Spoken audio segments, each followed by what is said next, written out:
Yaa ijoollummaa koo erga gargar baanee xiqqootu turreerra. Har'a immoo waa'ee keenya yaachisaafan si waliin dubbachuu barbaade. Yeroon darban si biraa akkam ture? Akkuma kee durii taphattaa? Kolfi kee akkuma kee ruusii qulqulluudhaa? Moo akkuma koo ammaa dhibee kee dhokfachuuf jettee soogdee kolfita? Namatti yoo aarte ammayyuu daftee dhiifama gootaafii?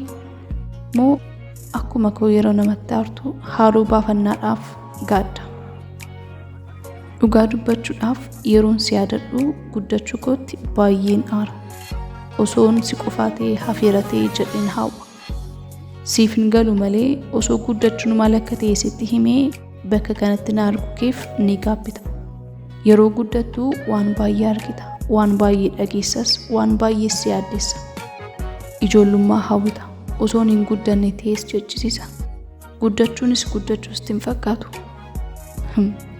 Yaa ijoollummaa koo, osoo ani yeroo argadhee dhufee si dubbisee baay'ee natti tola ture.